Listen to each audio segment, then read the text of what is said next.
Question number 14 से start कर रहे हैं। क्वेश्चन नंबर 14 देखो क्या बोल रहा है। If a LC circuit is considered analogous to a harmonically oscillating spring block system, मतलब बोल रहे हैं हमारे पास एक तो एल और एक सी, मतलब एक एलसी सर्किट है। एलसी सर्किट में क्या होता है, एलसी ऑसिलेशंस, ठीक है। एलसी सर्किट है, अगर मैं उसको एक स्प्रिंग मास सिस्टम से कंपेयर करूँ, यहाँ पे मैंने स्प्रिंग लगा रखा है, ये मेरा एक सपोर्ट है। अगर मैं उसके एनालॉगस इसको कंपेयर करूँ रखे, तो हमसे पूछा है कौन सा पार्ट पोटेंशियल एनर्जी की तरह कंट्रीब्यूट करेगा और कौन सा काइनेटिक एनर्जी की तरह। तो इसको कैसे समझना है, देखो आप जब स्प्रिंग को खींचते हो, जब आपने स्प्रिंग को खींचा, मान लो स्प्रिंग यहाँ पे आ गया, इस पोजीशन पे आ गया, ये लेट सपोज स्प्रिंग की मेन पोजीशन थी।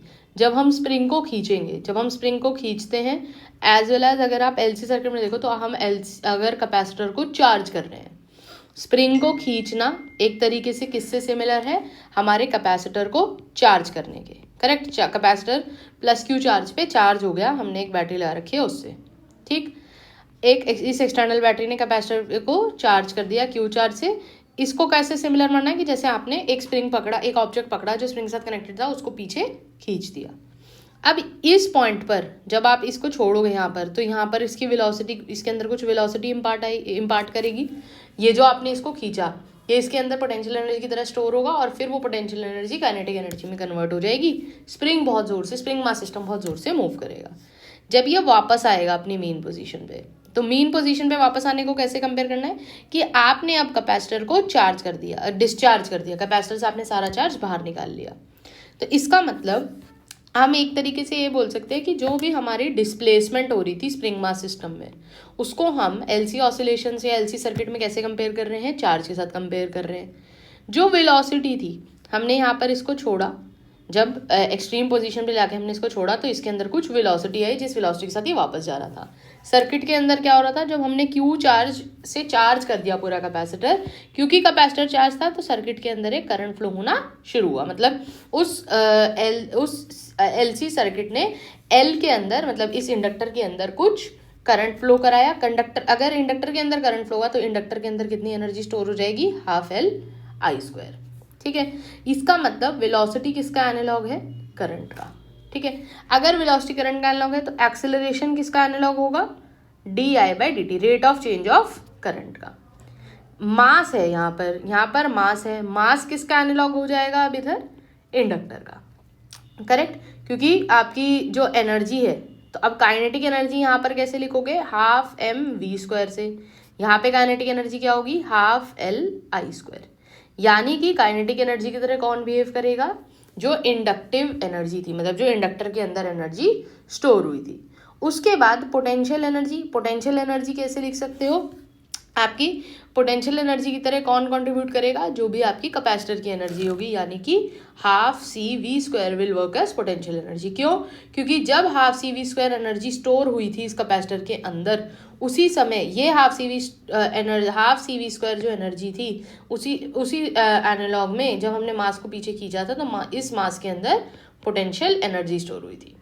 वैसे ही सेम यहाँ पे हो रहा है, ये हाफ सी वी स्क्वायर फिर कन्वर्ट हुई थी हाफ एल आई स्क्वायर में, जैसे ये potential energy of spring convert हो गई थी kinetic energy of the mass body of the spring mass system, ठीक है।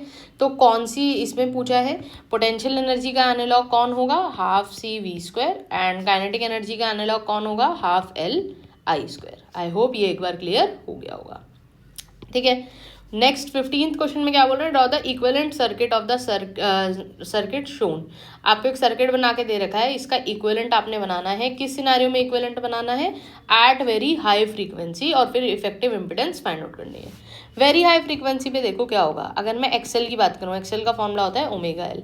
अगर आपने फ्रीक्वेंसी बहुत ज़्यादा इंक्रीज कर दी, यानी कि फ्रीक्वेंसी से डायरेक्टली प्रोपोर्शनल है एक्सेल, यानी कि at very high frequency almost हम ये मान सकते हैं कि इसकी जो रिएक्टेंस है वो बहुत बड़ी हो जाएगी, तो थियोरेटिकली मान लेते हैं कि इनफाइनाइट हो जाएगी, ठीक है। जब भी किसी भी चीज़ की रेजिस्टेंस इनफाइनाइट हो जाए या रिएक्टेंस इनफाइनाइट हो जाए, उसको किससे रिप्लेस करना है, एक ब्रोकन वायर से। यानी कि इनफाइनाइट रेजिस्टेंस है तो उस पाथ से कोई भी करंट फ्लो कर ही नहीं पाएगा, ठीक है। And on the other hand, अगर मैं एक्स सी की बात करूँ, कैपेसिटिव रिएक्टेंस की, वो क्या होती है 1/ओमेगा C. It is inversely proportional to frequency. Frequency जितनी बड़ी एक्स सी उतना छोटा, यानी कि इफेक्टिवली हम ये बात कर लेते हैं, जीरो हो गई। जीरो का मतलब जीरो रेजिस्टेंस वायर क्या हो गया, आपने एक सिंपल वायर से इसको रिप्लेस कर दिया। तो इस सर्किट को जब हम बनाएंगे वापस हाई फ्रीक्वेंसी पे, तो कैपेसिटर की जगह क्या लगा देना है, एक सीधा वायर, इंडक्टर को हटा देना है। इंडक्टर की जगह टूटा वायर लगाओगे, टूटा हुआ वायर अगर आपने लगाया तो इस पाथ से कोई करंट फ्लो करेगा ही नहीं। तो एक तरीके से ये वाली ब्रांच हट गई, ये ब्रांच हट गई और ये ब्रांच हट गई। यहाँ पर एक स्ट्रेट करंट कैरिंग कंडक्टर आ गया C1 और C2 की जगह। तो आपका सर्किट कैसा बनेगा, ये R1 है, ये R3 है, यहाँ पर आपने AC सोर्स लगाया, तो इफेक्टिव इम्पिडेंस क्या हो गई, R1 प्लस R3। सर्किट कैसा दिखेगा, कुछ ऐसा। रीजनिंग फ्रीक्वेंसी के साथ क्योंकि एक्सेल इंक्रीज होगा, हाई फ्रीक्वेंसी पे एक्सेल की वैल्यू बहुत बड़ी हो जाएगी, एट वेरी एंड एक्सी की वैल्यू बहुत छोटी हो जाएगी, because XC is inversely proportional to the frequency. Next question 16 में क्या बोल रहे हैं, ए और बी दो सर्किट्स गिवन है, आपको कुछ आंसर्स क्वेश्चन आंसर्स करने हैं इन दोनों सर्किट्स के बेसिस पे। आपसे पूछा है किस कंडीशन में दोनों सर्किट के अंदर आरएमएस करंट सेम होगा। पहले याद रखना आरएमएस करंट कैसे निकालोगे, आई कैसे निकलता है, ई बाय जेड से। जेड क्या थी, इम्पिडेंस। रेजिस्टिव सर्किट के केस में यहाँ पर तो जेड हमेशा आर के इक्वल ही होगा, यहाँ पे जेड डिपेंड करेगा, जेड कैसे निकालेंगे, आर स्क्वायर प्लस, अंदर अब डिपेंड करेगा हमें एक्सएल माइनस एक्सी करना है या XC minus XL, depending on the value of C L and frequency. हमसे पूछा है करंट सेम कब होगा। अब देखो दोनों में सेम सोर्स लगाइए, तो करंट सेम करने के लिए क्या करना पड़ेगा, जेड की वैल्यू सेम बनानी पड़ेगी। जेड की वैल्यू देखो एक ही सिनेरियो में सेम हो सकती है, जब एक्सएल माइनस एक्सी की वैल्यू 0 हो जाए, तभी ये जेड आर के बराबर होगा। जेड आर के बराबर होगा तो ही करंट इक्वल होगा, यानी कि सेम करंट करने के लिए एक्सएल और एक्सी की वैल्यू सेम होनी चाहिए। आप फ्रीक्वेंसी को एडजस्ट करो, चाहे आप सी और एल की वैल्यू को एडजस्ट करो, बस हमें एक्सएल और एक्सी की वैल्यू मैग्नीट्यूड में सेम करनी है। मैग्नीट्यूड में अगर सेम करेंगे तो ये दोनों एक दूसरे को कैंसिल क्यों करते हैं, क्योंकि दोनों अपोजिट साइड में, जैसे वी एल हम इस साइड बनाते हैं ऊपर की साइड और वी सी नीचे की साइड बनाते हैं with respect to V R. ठीक है, क्योंकि इंडक्टर में लीड करती है वोल्टेज और कैपेसिटर में लैग करती है। नेक्स्ट बी पार्ट में क्या बोला है, can RMS current in circuit B be larger than that of A. अब देखो इसका आंसर भी यहीं से आएगा। क्या कभी भी हम बोल रहे हैं बी में करंट ज़्यादा हो सकता है, देखो जब एक्सएल और एक्सी इक्वल है तब तो करंट सेम होगा, मतलब जेड ई बाय जेड, जेड की वैल्यू आर के बराबर होगी, मतलब ई बाय आर होगा। दूसरा सिनारियो क्या है, एक्सएल माइनस एक्सी, आपकी वैल्यू ये पॉजिटिव है नेगेटिव है कुछ भी है, आप इसका स्क्वायर करोगे तो वो हमेशा एक पॉजिटिव नंबर आएगा। आप जब इसका स्क्वायर करोगे एक पॉजिटिव नंबर आएगा, आप एक पॉजिटिव नंबर आर स्क्वायर में ऐड कर रहे हो। आप जब भी आर स्क्वायर में कुछ ऐड करोगे यानी कि आप उस आर के अंदर कोई पॉजिटिव वैल्यू ऐड करो तो वो वैल्यू बढ़ेगी, वो वैल्यू बढ़ेगी, उसका रूट लोगे तो वो दिस आर स्क्वायर, मतलब इस केस में this Z will always be greater than R, क्योंकि जेड हमेशा आर से बड़ा होगा। तो इसी वजह से ई बाय जेड की जो वैल्यू है वो हमेशा ई बाय आर की वैल्यू से छोटी होगी। इसका मतलब बी वाले सर्किट में कभी भी करंट ज़्यादा नहीं आएगा। क्यों, क्योंकि बी वाले सर्किट में इम्पिडेंस ज़्यादा ही हो सकती है, पहले सर्किट से कम तो कभी भी होगी नहीं। तो दिस इज नॉट पॉसिबल। ठीक है, 17th क्वेश्चन में क्या बोल रहे हैं, कहना instantaneous power output of AC source ever be negative. देखो इंस्टेंटेनियस पावर बिल्कुल नेगेटिव हो सकती है। क्यों नेगेटिव हो सकती है, मान लो आपने लिखा E is equal to E naught sine omega T, और हम बोल देते हैं कि आई का मान लो फॉर्मूला आया I naught sine omega t minus 5 या प्लस 5, ऐसा कुछ भी वैल्यू ले लेते हैं। अब आपको इंस्टेंटेनियस पावर बोला है, इंस्टेंटेनियस मतलब किसी इंस्टेंट ऑफ टाइम पे, तो ऐसी बिल्कुल पॉसिबिलिटी है जब आप पावर निकालोगे, आपने E इंटू आई करा, तो ऐसी बिल्कुल पॉसिबिलिटी है कि ये जो ओमेगा टी माइनस 5 है ये एक नेगेटिव वैल्यू आ सकती है। क्यों, क्योंकि हम इंस्टेंटेनियस मतलब एक पर्टिकुलर इंस्टेंट पे निकाल रहे हैं। मान लो आपने कभी इस इंस्टेंट पे निकाला जिस इंस्टेंट पे एक चीज़ पॉजिटिव थी एक चीज़ नेगेटिव, मतलब वी पॉजिटिव था या ईएमएफ पॉजिटिव था और करंट नेगेटिव था।